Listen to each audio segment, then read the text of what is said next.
Yes. Still cackling over the fact that you read Biobed as blobbed. It's so good.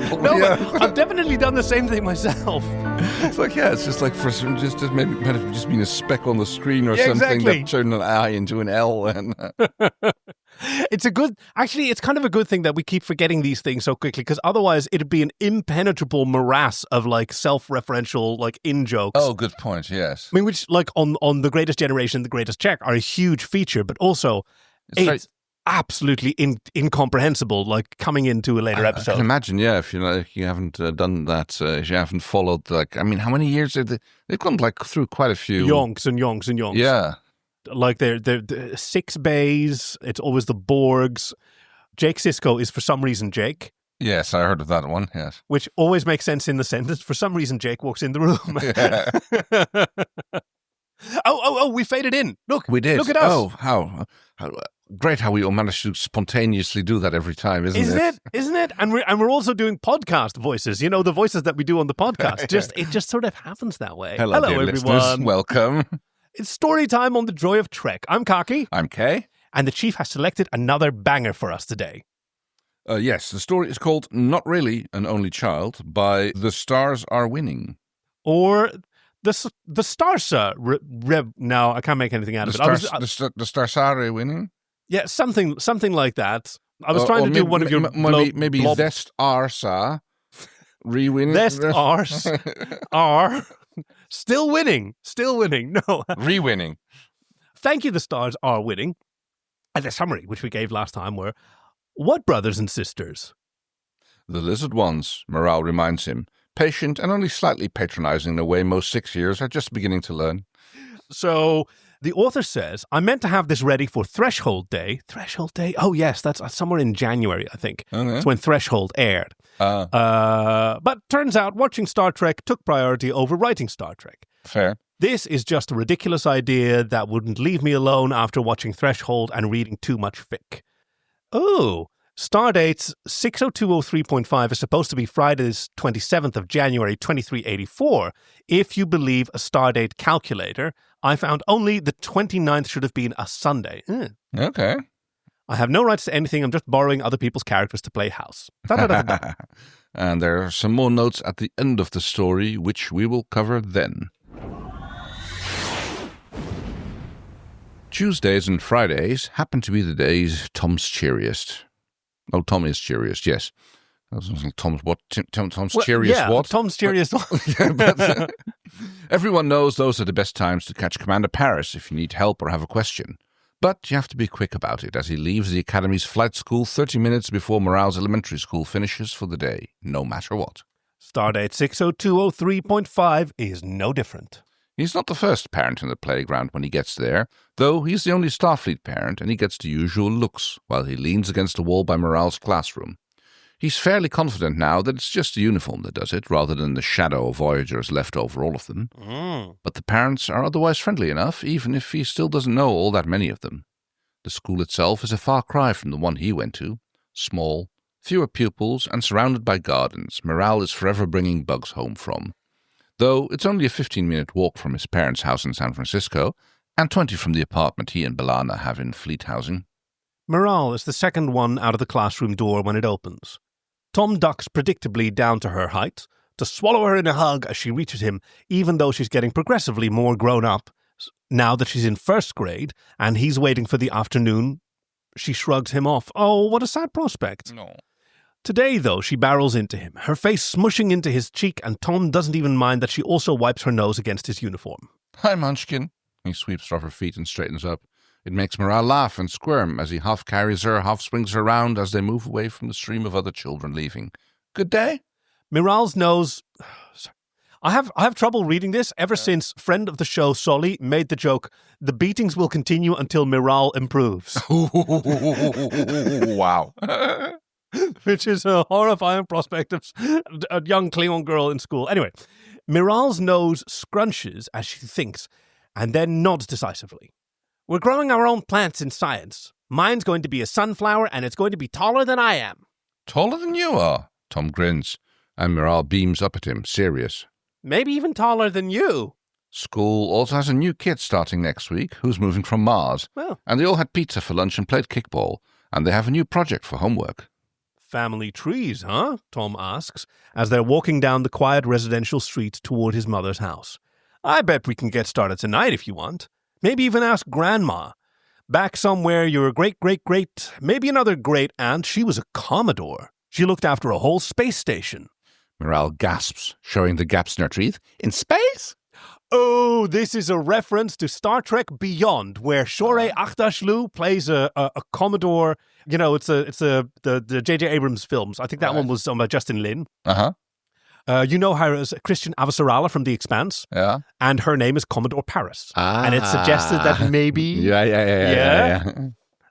Tom laughs because Miral was born in space, comes to work with him every inset day the school has even spent the entire summer. She turned 4 on the Enterprise when B'Elanna took a temporary commission, but she's still just so excited about the universe out there. In space. She oversaw Yorktown, I think. I want to be like her someday, Yeah. Miral decides, and Tom nods, ignoring the small voice that sounds like his 6-year-old self deciding the very same thing about his father, until that had gone to hell. Oh. You can be whatever you want, Munchkin, Tom manages, steering Miral past the neighbor's dog before she can spend the next hour out there playing with it. He feels like he's channeling the counselor he saw a lifetime ago in Auckland for a second, and then Miral's tugging on his hand. Can I be like my friend Ashley? Sure you can. Why Ashley? She gets an ice cream after school. Miral looks up at him, big brown eyes, an innocent smile, and Tom is trapped, and he knows it.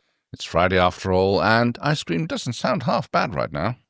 The smile Miral wears as they stand in front of the replicator together is worth it, even if he has played right into her hands, even as they both choose chocolate cones. Ice cream is followed by a washcloth Naturally. and catching her before chocolatey hands can get to his mother's cream-coloured sofa, and then by homework, settling Miral at the table with a pad before Tom pulls out ingredients for dinner, and begins making good on his promise to his mother to have something ready for when she gets back at 6.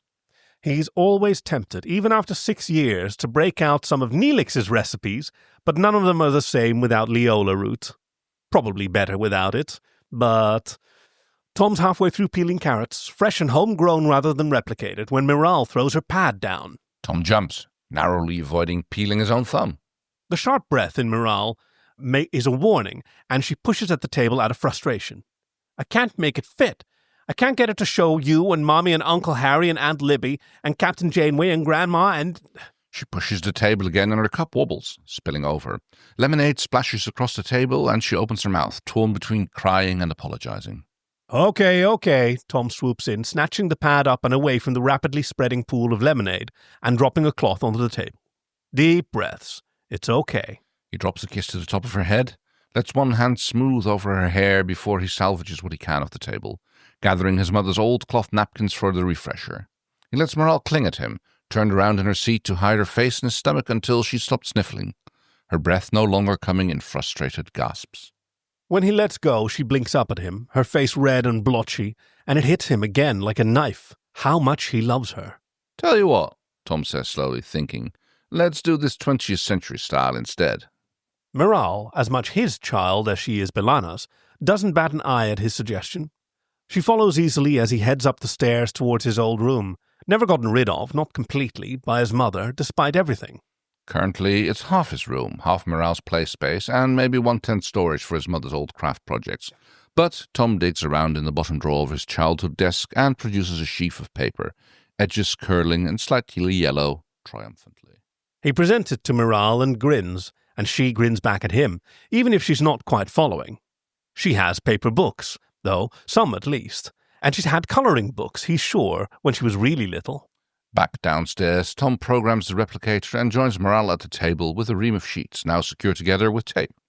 He presents her with a handful of coloured pencils, and she takes one carefully. Now you should be set. Plenty of room for us, and you, and everybody, even the doctor and Seven. And Naomi! Tom nods, agreeing easily. Naomi and Neelix, also Tuvok. And my brothers and sisters, Miral says, and Tom falters. And your what brothers and sisters? The lizard ones, Miral reminds him, patient and only slightly patronizing in a way most 6-year-olds are just beginning to learn. You and Mommy told me about 'em, remember? There's a beat of silence, stretching on just a little too long, and Miral looks over at him. Her brown eyes a shade too hesitant, and Tom tries his best not to lose the easy tone he's used all afternoon. Yes, we did do that. And you're going to tell your teacher? It's a family tree. Captain Janeway is family. My brothers and sisters are too. Tom feels a familiar headache, though not one he's felt all that often in the last 6 years, now that Harry is stationed out near Vulcan, and the Doctor spends most of his time out at Jupiter Station. He and Captain Admiral Janeway, he and Catherine, he sends a card every year, now that they don't see each other as they used to, as any of the crew used to, and each year she stops by for dinner, a little while after the day. He thinks a moment, then thinks of the mess Starfleet Command have spent the better part of the last 5 years tidying, classifying and declassifying, and publishing into journals and newscasts and history books. The unfortunate effects of breaking Warp 10, genetically mutating and then kidnapping your captain, have not fallen in the category of likely to improve our image and therefore appropriate for mass consumption by the general population. That shit show has been made available only to researchers who need to know. Thing is, there are some things about ourselves that we can choose to share with everybody, Tom starts and tries, as he always does when tough topics arise, not to become the memory of his own father, keeping his voice gentle. And then there are some things that we share with only people we choose to share those things with, because other people might not deserve to or need to know, or we might not want them to know. He looks at his daughter carefully and already sees the fight in her expression. But it's for school! My teacher has to know. She said we have to show our families, and this is my family. It's for grade. Yeah, eyes on the prize. Miral's eyes are wide, and she sits up straighter in her seat, the colored pencil not unlike a spear or an ancient lecturer's pointer. Tom is silent for a moment, reaching for his own glass of lemonade and taking a long sip. When he sets his glass back down, he shrugs and picks his own pencil back up. Now what the hell? Just don't forget your other grandmother either, kiddo.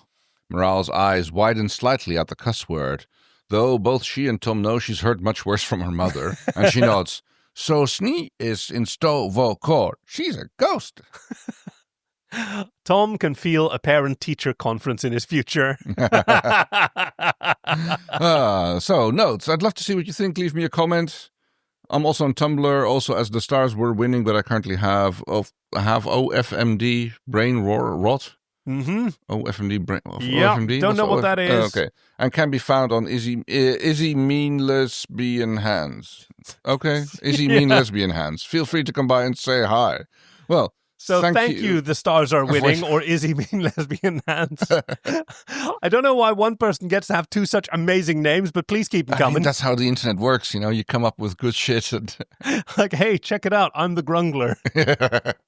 Oh, hey, thank you for this wonderful story, and thank you for joining us once again. Yes, next week there will be a regular episode where we will be doing a... You'll hear it in the end credits, like the Chief always mentioned it. The Chief will tell us... Something to look forward to. Tell you about. And after that, we have another story. Which is summarized as follows. 7 songs Miles O'Brien sings over the years. Oh, are we going to have we're going to have to like do our warm up of la la la. Oh, dear. I'm up here, you're down there. All right. Thank you. And this leaves us with only one more thing to do. The hell is this? I'm leaving Starfleet. Energize! We hope you've enjoyed this week's episode with your friends Kay and Kaki, production and editing by our chief engineer Greg, and music by Fox Amore. Join us next week for a Fistful of Datas, TNG 608, followed by Irish Drinking Songs fanfiction reading. Visit joyoftrek.com/links to send us your recommendations, support us on Patreon, or to find us on Blue Sky. We'd love to hear from you. Thank you for listening to The Joy of Trek, and we'll see you out there!